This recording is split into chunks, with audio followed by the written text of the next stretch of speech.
Thank you so much for that generous introduction. I will say, in many of those spaces, I felt like, does anyone know Audrey Lord's books, Sister Outsider?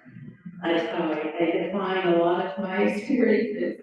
And so I will actually start speaking of and outsiders, and given the topic for today, I'm actually going to start with a poem. I was encouraged from my colleague, Canada.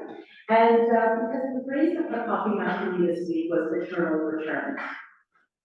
So for those of us brave enough to watch the news, for those of us who refuse to look away from the chaos in the world, we need moments of respite and creativity, and for me, it happens to be poetry.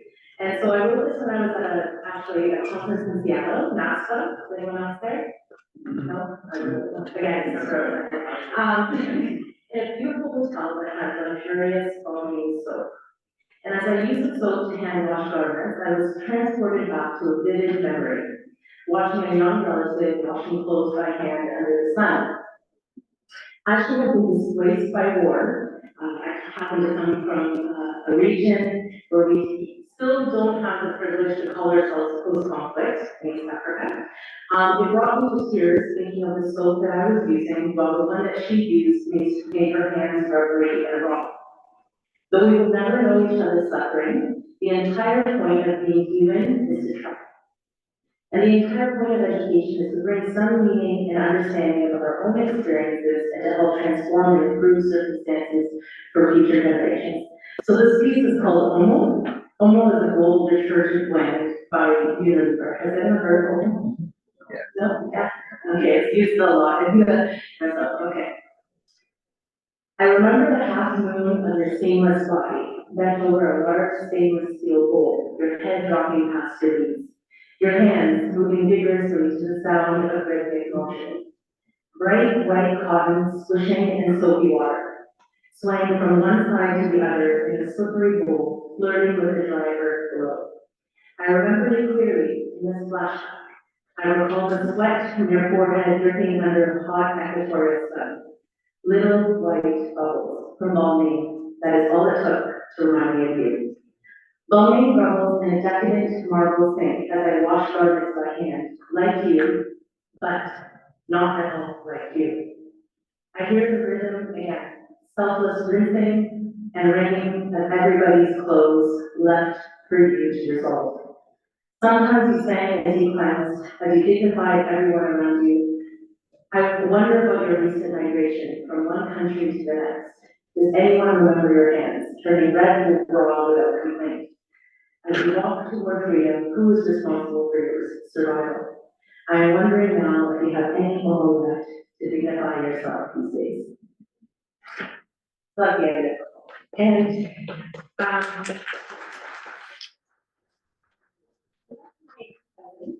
actually just she has been an internally displaced person and in East Africa and is currently has just received a notice that she's been approved for permanent residency in Canada. So when we think of mature students, we are thinking of people like her. People who speak multiple languages, people who have been in different countries. We are thinking of folks that have amassed a wealth of life experience. So I just want to thank TYP organizers for this incredible day. When Lance and I discussed this symposium earlier this year, it was clear that there will be truly no bounds to this day. A day that brings together educators from all walks of life that are focused on supporting mature students who, similarly, are from all walks of life. I'm so excited to attend, to listen, and to learn from everyone. And then I got the email from Layla that asked me, where's Layla? That asked me to be a keynote speaker. And I was a little bit disappointed because I just wanted to listen to her. But here I am. So I must admit that putting together my remarks for today was not a seamless process because we have covered a lot of ground. How do you summarize such simultaneously disparate yet deeply connected communications?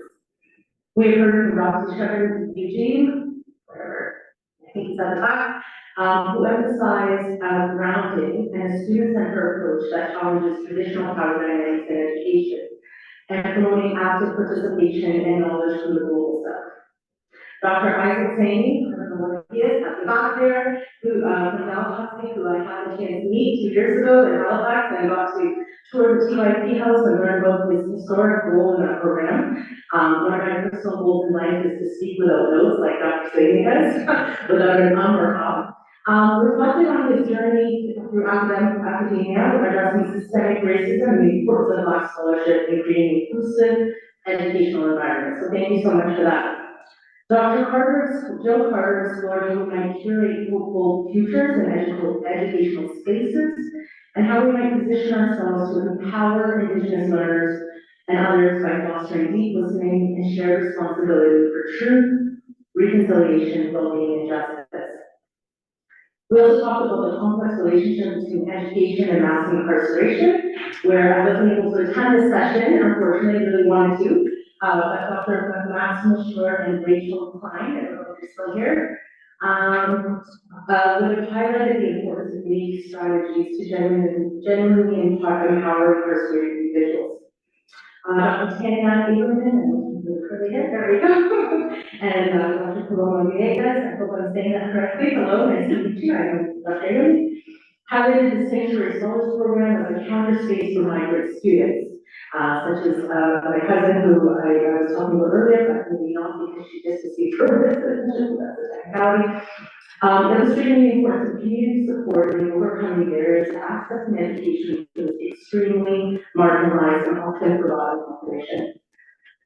Various presentations focused on improving access to STEM fields for marginalized students, particularly Black and Indigenous individuals, highlighting systemic barriers and the necessity for tailored support and curriculum adaptations.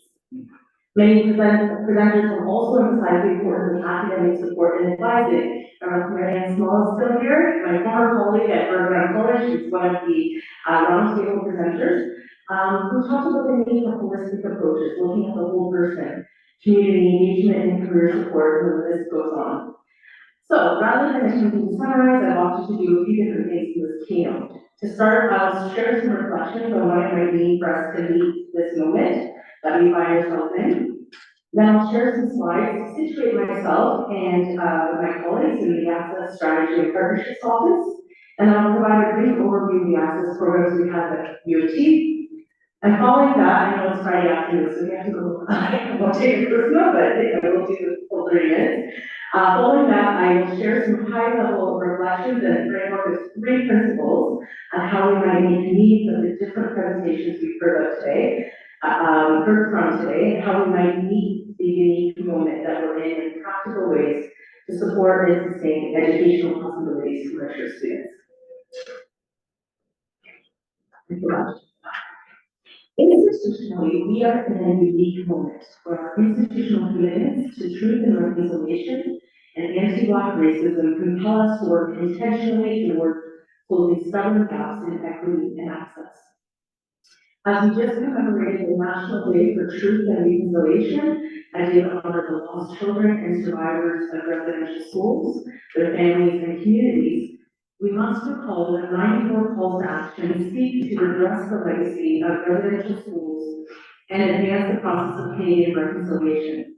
19 of those have direct implications for post-secondary studies, which in 2017 came out through the release of TEQA, which is great for working together and a report that our own committee, steering committee, presented here at UT. Research suggests that Indigenous students are more likely to attend post-secondary schooling later in life. Additionally, they face the unique barriers constituted by a lack of cultural representation in PSC, an absence of support throughout the K-12 years of schooling, and a deficiency of available information regarding access to post-secondary education. So it's clear that in addition to the barriers experienced by return students, Indigenous students face more barriers to entering and persisting in PSC. So, for example, if you click on the Indigenous Student Gateway, does anyone know what the Indigenous Student Gateway at UT? If you click on that and click on Future Students, I was doing some research a few weeks ago. Some of our Holocaust access programs, so Transitional Year Program, TFP, and Academic Bridging Program at Whistler College are listed there, right up at the top. right? So we know that these programs, TYP just celebrated 53 years, while academic program, Virginia has just celebrated 57 years on Friday. So we keep giving. So we all need to be asking the question of how we can better support these programs that are often the first touch points for Indigenous and mature students. Further, on March 31st, 2021, U of T's Anti-Black Racism Task Force delivered 56 recommendations to address anti-Black racism. 58 of those recommendations were accepted. It says 56 on one page, and then on the dashboard it says 58. So there's a variance of 2 recommendations, and I joined the university in 2022, so I don't know where those 2 are or how they come up. 22 of those have been implemented and 36 are underway. Recommendation A1 was that the new institutional access office, in consultation with divisional offices, would create permanent and dedicated institutional funds to support access programs where departments collect and report data on Black student representation. That's ASCO. So that's the office of the represent, the Access Strategy and Partnerships Office, which we'll talk to you a little bit about later. Other recommendations focus on the need for departments to report on the numbers of Black students in their programs and to use this information to prioritize access programs. The U of T Student Activity Census dashboard was recently released, and I'll talk about this and the implications of this for mature students a little bit later in my presentation. Another recommendation was for departments and units with low numbers of Black students utilize data to intentionally create access programs. And further recommendations include expanding a focus on Black student recruitment and supporting access and outreach for Black students through intentional, invitational language and recruitment brochures and admissions procedures. So there is language about access for Black students, and it's well documented and very publicly available. So I think we need to reflect on what does this mean for us to make meaning of these recommendations in our own programs and services. What does it mean for us to meet this moment? So for education to be relevant in our lives should be a response to at least a dynamic conversation with the trends and projections of society at large. And we know that society is changing fast. We know that persistent global conflict and climate disasters around the world will increase the rate of migration. So Canada is among the world's 4 most refugee settlement countries, and is signatory to international agreements that affirm its commitment to the protection of refugee rights. According to Sheila Murray's article entitled Environmental Migrants and Canada's Refugee Policy in Refuge, Canada's Journal on Refugees, climate change continues to affect growing regions in the world, and it threatens to create as many as 200 million environmental migrants by the year 2050. 200 million people who pay. Demographic projections from StatsCan reveal that close to 98% of this growth in the Canadian population from 2022 to 2023 came from net international migration. When we think of international students, we rightly often reference the most populous source countries on the planet, China and India. But according to UN population statistics, Africa's population is young, with 20% between the age of 15 and 24. So by 2050, 25%, that means 1 in every 4 of us, will be, of people of working age in the world will be African. 1 in 4. So we need to start thinking about meeting this moment. What does it mean for our classrooms? What does it mean for prior learning of these individuals? What does it mean to make sense of what their goals and aspirations and hopes are? What does this mean for us as educators and administrators to meet this moment? In 2015, the government of Ontario had a 70% target for completion of post-secondary education by 2020. Yet studies and institutional records suggest that enrollment is declining, particularly for so-called traditional students, via direct entry from high school. We know that educational institutions in Ontario and across the country must look to underrepresented and so-called non-traditional groups to fill enrollment gaps to address crime by increasing access to post-secondary for these groups, such as low-income, first-generation, and mature students. So for me, meeting this moment means that we must see the students that we're speaking about today that you're all really familiar with in your programs as the new normal. Despite the trends, as we've heard today, access to PSC continues to be inequitable. An improved understanding of demographics could enhance post-secondary access for all low-income mature students, helping institutions to not only offset the declining enrollment of traditional direct entry students, but also to address the inequities within access to PSC. So that was the end of the presentation. I was given instructions on how to approach the presentation. Yeah, it said blank, right? Yeah. Oh, okay. Here we go. Oh.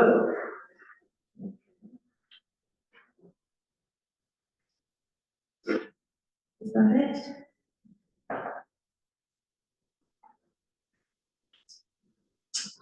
So I'm going to load and I am. Okay.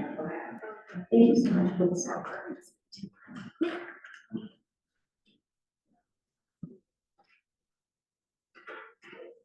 Okay, so making meeting and enrollment. I'm just going to talk a little bit about our office. Okay, so the first part is going to be about ASCO, so we'll just talk about some of our priorities in the ASCO Programs University Fund. The second part is some reflections on the students and higher education, some of which is already been covered by our keynotes, and so I'll try to focus on emphasis instead of restriction. And then finally, next steps, so some concluding points.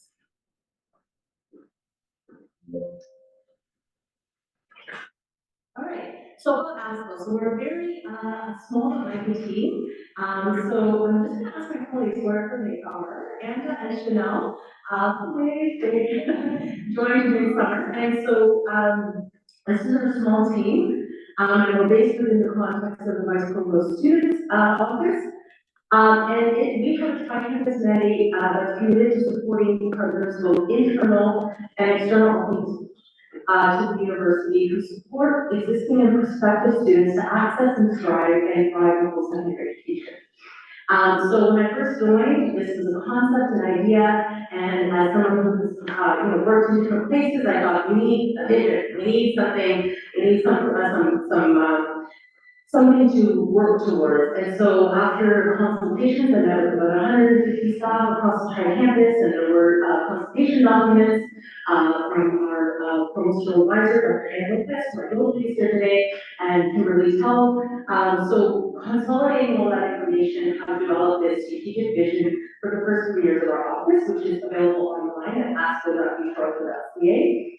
And basically it talks about the past 5 years leading up to the establishment of ASCO and all the different parts of the university, such as the Defy Gravity campaign, et cetera, that actually align with access priorities. And then there's two parts to our site, so if you're curious. One is more about ASCO in general, what we do, our priorities, some of our events, and then we have a separate site that focuses on the Access Programs University Fund. So our top two priorities, we have 5 larger priorities, but our top 2. The first one is to identify the structural barriers to access pathways in collaboration with institutional partners or internal partners and community post-secondary school board and other partners, external. So if you're in either of those spaces, Anna focuses on the internal and Chanel focuses on external, and so if you wanted to talk to them, please feel free to do that later or upstairs.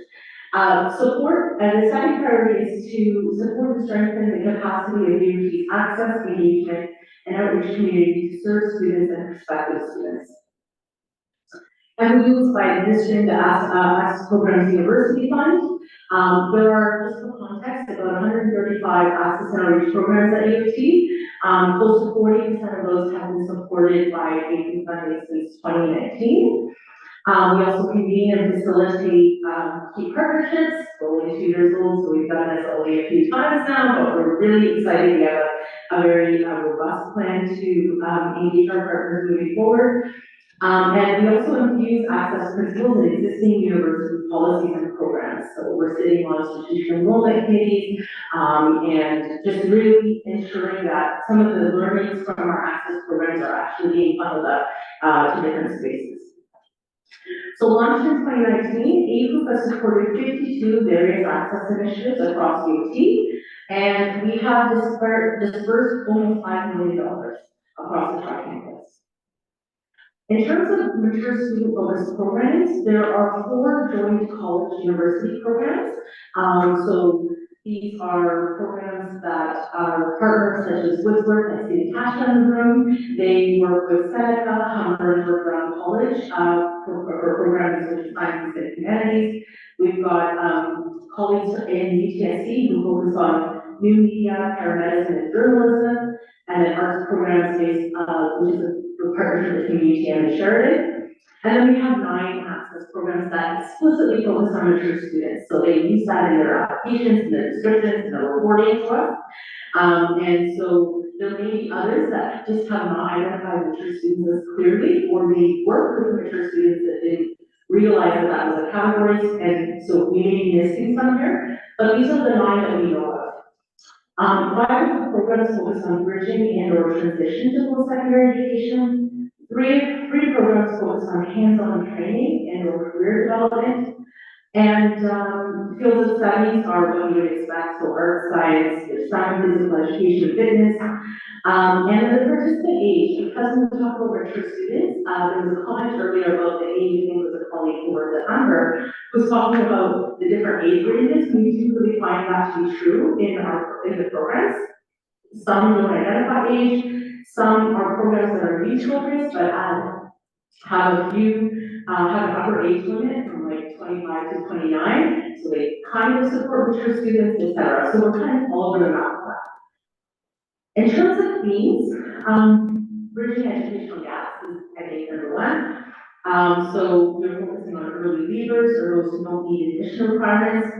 Support for underrepresented students. So most programs will name subgroups that are in different demographic categories: racialized, Black, Indigenous, women, etc. Mentorship and peer support. So how do we ensure that these students can engage with professionals, faculty, and other students? Access to resources. So a lot of them describe the need to offer equipment, space, books, etc., financial support. So to other people's support. Programs also include holistic and wraparound supports. And the importance of community engagement, making sure that these programs are embedded with our community partners and vice versa. So this is the list of our programs. See this here. And then these are the joint.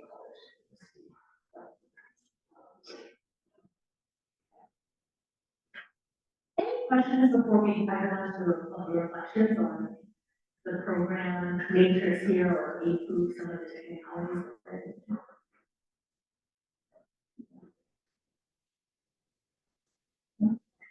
That's it. Okay. So reflections on how to support equity and access to mature students. I really wanted to put this into something that makes sense to me. So I hope this also makes sense to you. But for me, the main thing is putting people first. We really sometimes, as educators and administrators, focus on the program and the timeline and the scheduling, et cetera, et cetera, et cetera. But the reality is, this is about students and it's about people. And so things have to fit people. And we must always remember to really consider who mature students are. And so this graphic is not a great graphic, but this is the job. These are the populations we're talking about. So first generation, there's different words that we use: newcomers, refugees, undocumented, international trade professionals, transfer students, first-time students, continuing education, second career, etc. So again, like our colleague from Humber mentioned, who was in the crowd, I really like that comment. I think the term mature students really needs to be reconsidered. I think it's a catch-all phrase, sorry, Lance, I know this is what we focus on, but I think it's a catch-all phrase to the point of somewhat meaninglessness. And we must ask ourselves whether and how the term is still relevant. So it was actually a term that was developed in the late 60s when higher education institutions were expanding access to so-called non-traditional students. And so from the presentations today, it's clear that we need to be really lucid and explicit about the educational trajectory of specific groups of students. So, I think this is the list, but at the end, we have like a couple of groups that I don't think we mentioned today, international trained professionals, rural students. Are there any other students that we have not touched on? Any other groups that come to mind that you don't feel have been touched on today? Take a moment. Sorry? Transfer? Yes, I actually had transfer students in the first line, I didn't put it in the second, but yes, that's it. Any other groups of students? Parents? Parents are not up here. Thank you. Yeah.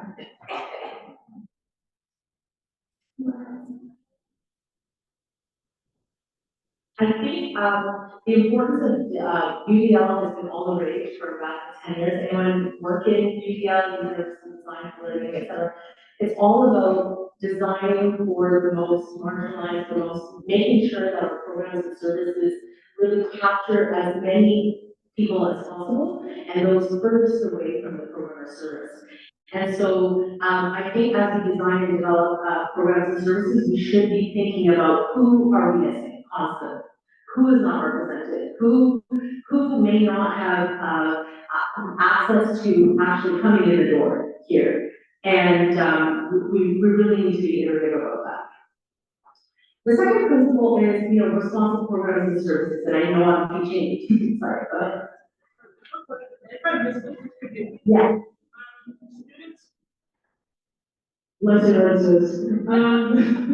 Students with disabilities, that was included? Yeah, I put differently abled here, so yeah. Gotcha. Thank you for that. No worries. Okay, so the second, sorry. I would also like to add seniors. Oh, thank you. Thank you. Excellent. Yeah, so that's another thing that is, actually, I know that Ward has them listed as a group of 150, but I see that they have that they welcome senior citizens, in addition to their students, and I don't know if we do that in But thank you. So the second principle is responsive programs and services, and I am preaching to the choir, because you guys run programs and design these services, but I think it's really important as we start the journey of program development to think about documentation, think about how we're going to assess the program, think about how we're going to evaluate and how we're going to iterate and actually improve and continue to make changes. And again, I realize that resources, capacity, all of those things are things that we need to think about. But I also think that if we're unable to do this from the outset or to think about it, we're actually doing a disservice to the students that we actually want to benefit from the program. So, where are you? I get it, I've done it, we're found working on employability, we're totally understand how hard this is, but I actually still think it's one of the most important things we can do as a direct program. So we also need to think about the purpose of education for mature students. What worked in the 80s will not work now. And I'm sorry I have to say that, but I think I actually repeat that a lot. We need to think about skills development based on personal interests and capacities. Are we considering the needs of mature students in work integrated learning and experiential learning? Does anyone know of any program that focuses on mature students in work integrated learning or experiential learning? I don't know of any.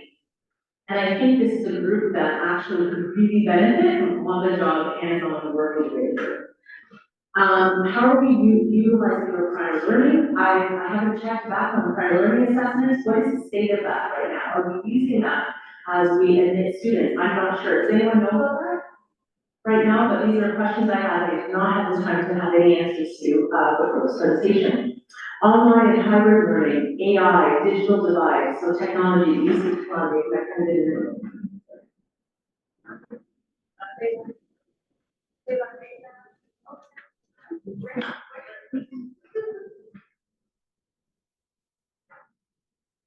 Yeah, I was going to mention, in terms of, mature students, more specifically, experiential learning. I want to say from the perspective of your university specifically, there are different potential from businesses.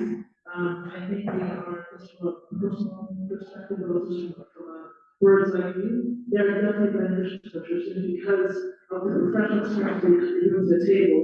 So I think very respectful, back to your point, if you do a combination of hybrid learning, you do a combination of experiential learning, you add that other components, you add all those learning technologies, and I think those are going to be different factors that will come into play in the future, because ultimately, the whole landscape of education has changed significantly. So I think, to your point, I'm really very critical to the discussion, to the discussion, sorry. Thank you. I did not plan for it. Okay, so professional development, employment, and employability. What's the role of regulatory bodies in developing pathways? So as you develop the programs, can we start working with these regulatory bodies? I know it's not always easy, but I know that in 2023, for example, Professional Engineers in Ontario announced that internationally trained engineers will be able to get the license down here without Canadian work experience. That's huge. And I think some of the other professional and regulatory bodies, we really need to start having those kinds of conversations, because what happens is we're creating a funnel and a blockage for students who haven't had their first educational experience when we're incorporating folks who are internationally trained and who just are job ready into these access programs. So I think we need to start having the pipeline conversation because we're oversaturated in some ways in terms of the pipeline. Second, career and WSIB. And that's Marianne. This is what you do at Brown. So learning about the educational pathways of these students. I have seen these students. I have seen these students myself, and it is heartbreaking for anybody who knows anyone or as a family member who's experienced job loss. The what next or disability on the job, the what next question is daunting. And we need to be supporting these students in ways that are innovative, that are responsive and flexible, because I think it's the new normal. And so this is not something we can put on the back burner. It is real, it's affecting our day-to-day lives. And so we need to learn more about these students, and especially within the context of the future of work. You know, what are they going to do? And I know the federal government is thinking about this, there's tons of different task force, et cetera, but this is immediate for you as you're running your programs and services. So please bring this information up. Sorry. Oh, I can't hear you, I'm so sorry. The profession here to Ontario and as a professional program, only academic students bring English common law.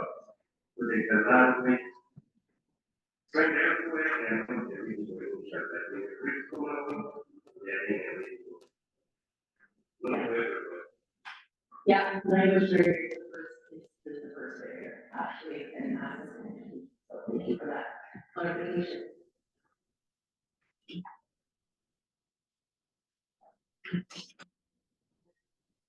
The other thing is we need to think about, go ahead.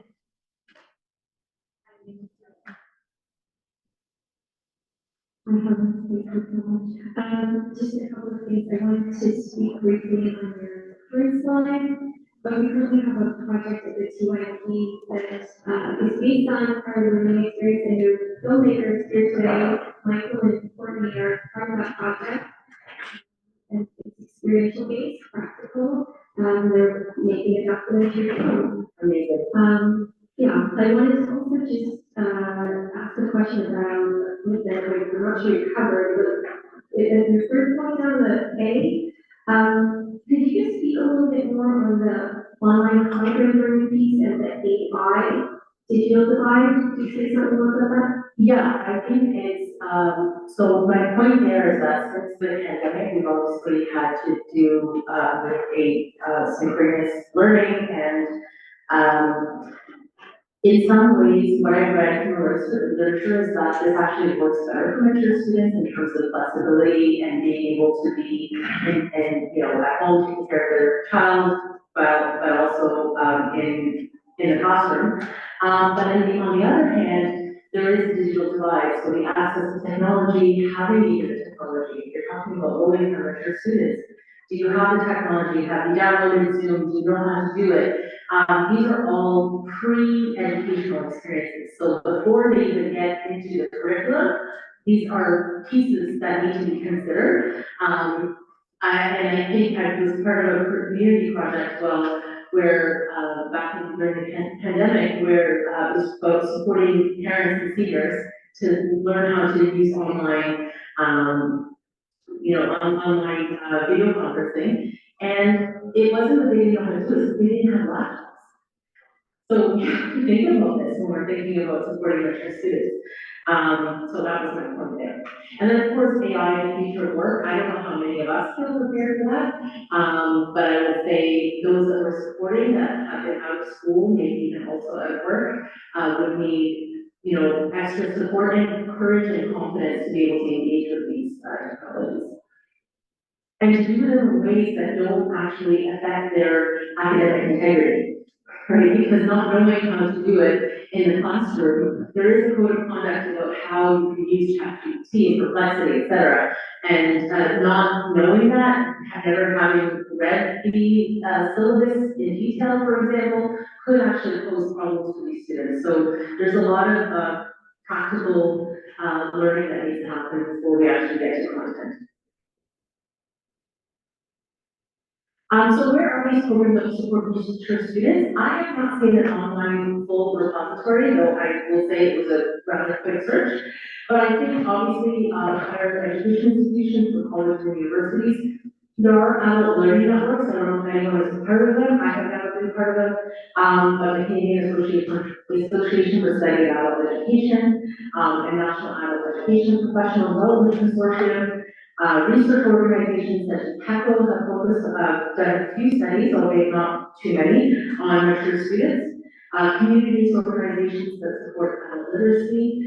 These are all potential partners. There's online learning directories, EduGraph, Adult Learning Canada, and then of course government resources at XCO. So this is at GCU. So this is a bit of a learnedness, but all that to say that we don't have to work, and this goes to my next principle, we don't have to work in silos. We really need to start leveraging partnerships, and there are people who have, academic, practical, embedded decades of experience that may be part of sort of mainstream organizations that we are not leveraging enough.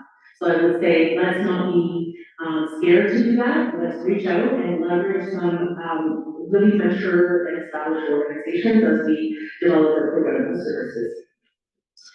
And we also think about one good appropriate time for further studies for mature students, and there's a short and long answer, in my opinion. The short answer is any time and all the time. So we need to be flexible enough that people can come in and out of the system in ways that suits them, and I know that that's sounding very micro-credentially. So folks who are into micro-credentials will say, just need to be flexible, you need to come in 3 weeks and get out in 6, and that's not, I don't work for UT, so I'm not endorsing that, but necessarily, but I'm saying that it needs to work. It has to be the right program at the right time for the right student. And so, folks that do advising, I'm sure you can share more with us about this, but the importance of deep advising to really figure out the range of factors in that moment that students, so meeting the moment, the range of factors that students need to consider before they actually invest their time and money in a degree, a diploma or degree program. Thank you. Can you give a round of applause to all the advisors? Because I don't know how much work that actually is. You guys are that part of me. So make sure to see the pathway. I have seen it in practice, and without you, I don't know how you would actually get these students to and through post-secondary. So the last principle is coordination and collaboration, which I know is, a lot of language that we use around this, but I really don't believe in knowledge silos, especially if you go back to the first principle, which is putting people first. If we put people first, this happens naturally. We don't actually just keep sharing information. I think it's important to embed the needs of mature students across all of our priorities. Again, I still have some problems with mature students, but we also need to coordinate to leverage existing resources. There is a lot that's untouched, and how do we leverage that? How do you collaborate to inform education and labor market leaders to share data and stories about the experiences of mature students? And how do we work together to advocate for relevant tools and resources? almost done here. So finally, I was just going back to what I said, I mentioned around the data of mature students, access and persistence. We have a UT student active census, just by show of hands, who knows about that census? Okay, so this is slurry. So the demographic data collection initiative was a set of 8 questions, including questions on gender identity, sexual orientation, disability, indigeneity, race, ethno-cultural identity, religious, spiritual affiliations, their beliefs, and educational attainment of parents and guardians. So it does not actually collect data on mature students specifically, but it can be linked to data on Rosalie that does have birthdays, right? So this is very promising for all of us. So within 5 to 6 years, we should be able to track access, persistence, and completion rates of all mature students registered at UT. We'll have the data, so we'll know what programs are they entering, when do they leave if they're leaving. You know, we will have a lot of information, especially if we can track some of the program data from access programs, which it may be before they're a student. I'm very excited about this, and I'm saying at least 5 to 6 years to be sure I can speak about this. Finally, future opportunities and directions. This is again a bit of a long list, but these are some of the things top of mind for me. Focusing on demographics and enrollment trends, courageously addressing barriers to access. So we can't be shy about it. Everything's been named, it's all out there. We just need to say what the issue is and be very clear with each other. I think designing customized support services, identifying gaps in academic progress and retention, so identifying having an early warning system, an early alert system for students so that they know where they're at. Experiential learning and prior learning assessment. I'm really big on prior learning, but I don't know enough about it. So I just love the idea of being able to capture what folks already know and not making them pay to repeat that learning. And then finally, the impact of online learning. So what is that impact and where do we go from there? So thank you so much for listening to this presentation. I know there are different directions.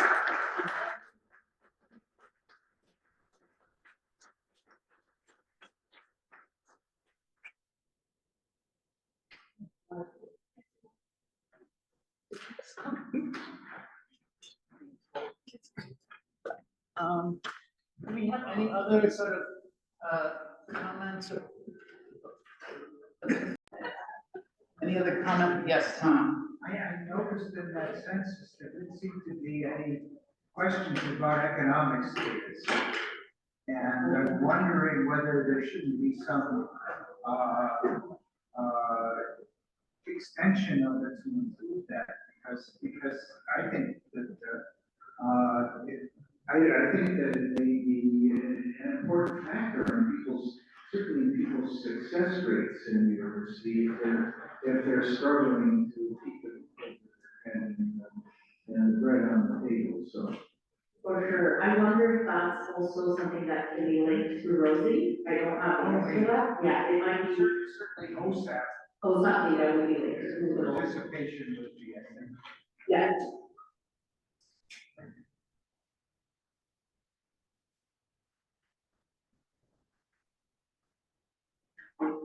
I just wanted to, first of all, for the presentation. Of course, there's just a few things that I wanted to add to the discussion. Again, as a mature student, I do believe when it comes to what you referenced before, in terms of universal design learning, it is critically imperative for to incorporate that in every academic program. Why? Because different people work different ways. You cannot have a carbon copy teach somebody. We have to, apply the kind of design in learning and teaching that we do with different types of learning styles. That's number one. Number two, going back to the point about the people first concept, I said it. But I would also respectfully also add the student-centered perspective. I speak about, of course, inclusive learning, but more specifically, I do also want to add this point. Bridging the gap in terms of academia and industry needs. What I'm referring to is how many respects academia has to keep up with the changes in the market, the changes in different industries. So I think it's really critical to keep in mind how we have to keep the program relevant, not just what students actually need, but also in terms of what is the market on the learner market with in the legislative of how things are drastically going to change when it comes to performing across the board from Toronto, Ontario, and Canada as a whole.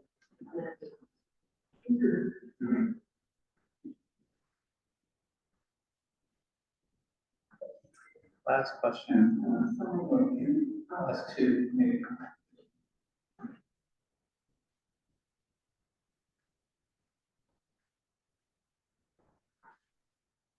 Mine is thank you. And after to say that the University of Toronto is trying, they are doing a lot of things to improve that sense. But this some of it is not known, and the people, some of the people in our communities have been given responsible position and try to go out and mingle with the community. The being, they have not been before, not been. They don't mingle with the population. The being of men, the being of culture, or the being of fear, okay? They should be kind of the sense to show what the human thing. But they forget where they came from, you see. So that's the point. But the universe is right. It needs to come from our leaders.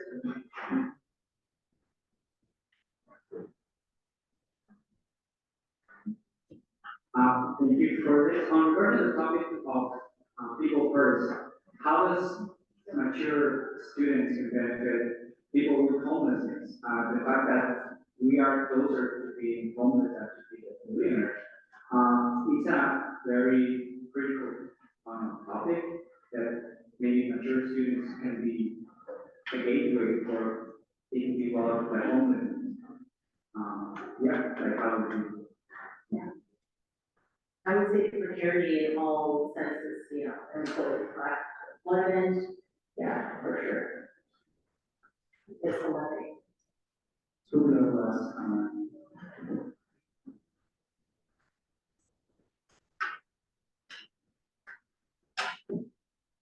It's kind of questions. Is the university trying to help mature students and somebody decides to say get jobs? There's a lot of mature students who feel like, okay, now I got my degree, but I don't know if I can get into a 25-year-old, which is ironic because in the market today, mature students have the ability because of skills they learn. As with the age, and if the university is better than most 25 years who have gone to the latter.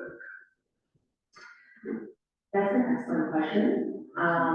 In general, I'm gonna plead the fifth on it, because I've not done my, research on all of the different career and employment, partnerships that we have, or what we're doing in terms of the framework, but I'm looking at that, so I want to look at that, so thank you for the question. I was gonna say, man, do you have a thought about that, or?